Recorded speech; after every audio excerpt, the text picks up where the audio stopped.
You're watching Good Day Austin on Fox 7. All right, here we are with etiquette expert Diane Gottsman. Always a pleasure. You always come in giving good advice. And I just told you when I sat down, we're putting your powers to the test on this one. Yeah. Because this is how you properly cancel a wedding. This is a sticky one. It's getting called off. And now you got to kind of Did you get an do the email work. for this? Yeah.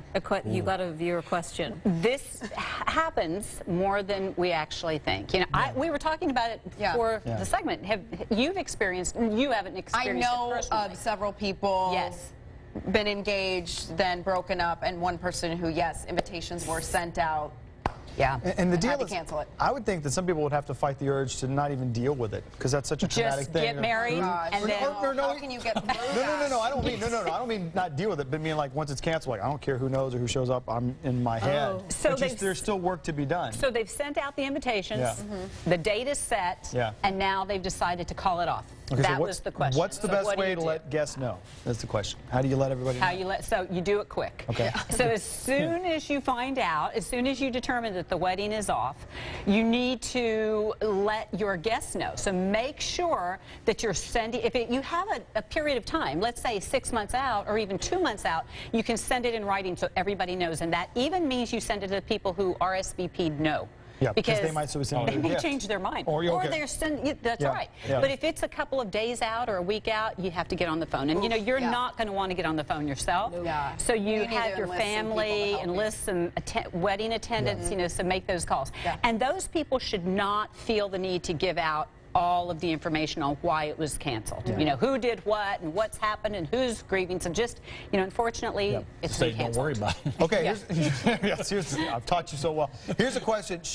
What if you do get some of the gifts? Do you send those back? You absolutely do. Okay. And that's why lists are so important. Now, hopefully, we're not keeping lists because just in case we have to know who they get sent back to, obviously. Yeah. But maybe we should get married. Look at this platter. I want to keep this. It's great. But that also includes shower gifts. It includes money. Yes. Well, I mean, I get the money, but shower gifts. Even shower gifts. No, they should Like go Dave said back. earlier, I think they're going, you know what, let's just get married. Yeah. And the Deal with it later. question was, what about monogram towels? You know, that was part of this. And the answer is yes. You know, why are you going to put somebody else's monogram on, you know, your...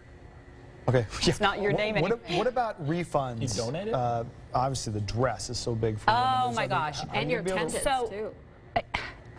Are refunds an option? Well, they're generally not an option. Most of the times, no. I mean, most of the times, no. And the attendance stresses, and so you might, if you have all the funds in the world, you might want to help out with that if you're feeling badly. But you know, obviously, that's not going to happen most of the time. But you know, the vendors, the caterers, the rentals, and you have to look at the contract, send them something in writing. The deposits. And those deposits are probably going to be lost. Yeah. There might be some windows that if you do this within 6 months, you get a percentage back and so forth, but you're generally going to lose out there. I think we've done stories in the past where the bride went ahead and had a different kind of party. Yeah. Invited all her friends, and they're like, well, it's already paid for, might as well go have a big party. Exactly. We're going to cancel it. Or you donate some of the nice dresses to charity, not maybe the wedding dress, Right. but To it could be charities. almost like a prom type dress. So turn this negative, which may not be a negative, it might be the right thing to do to cancel it, you know, into something positive. Have that party anyway. And we're going to talk about that with the honeymoon in a minute. Okay. Oh, gosh. Now, that's another one. You were very clear. These gifts need to go back. The money gets to go back.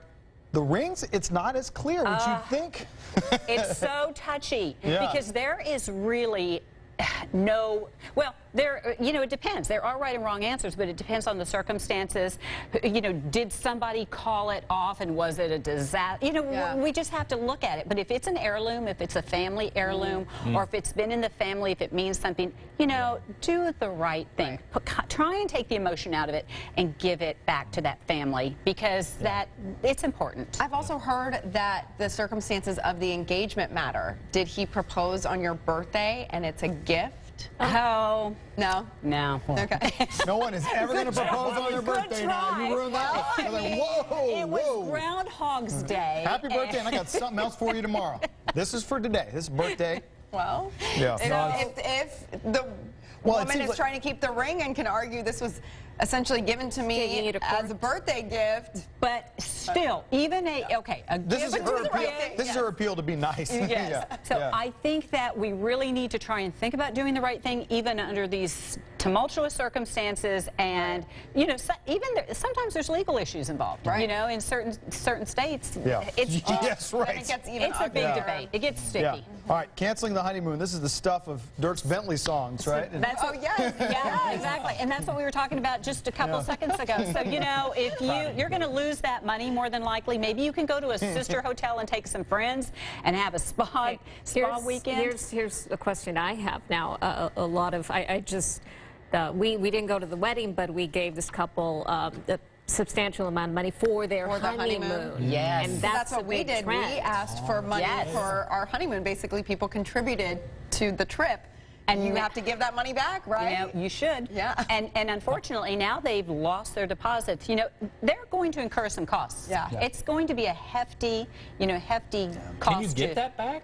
Or the resort says, no, that's ours. Well, I think it depends where you book, when you book. And you know, maybe, and that's why maybe you go to a different location, to a sister hotel, take some friends, do it a different time. You know, Right. I think it's hard to go on the honeymoon weekend friends to that the paid for it. good idea. yeah, there should be some priorities. That's true. Let's go Yeah, on it. yeah. You're not going, you can come. And finally, That is such a great idea. You're out. yeah, not so Sorry, much. you can't go. Finally, ask for help just in all this around support. yeah. It's a brutal It's time. very tough. It's tough. It's, Yeah. you know, we're making light of it, Right. but the reality is it's sad and it's tough, and the couple are going to need support of family and friends, and you know, whether you give them those gifts back or not, you know, be there to support them during this Right. time. And you made the appeal to do the right thing even when you don't have to. Maybe even if you were the one who was wrong, that takes a big person, but it Right. might be a good thing to do. You'll feel better in the end. Yes. All right, Diane, thank you so much. We appreciate it. As always, we're going to be right back.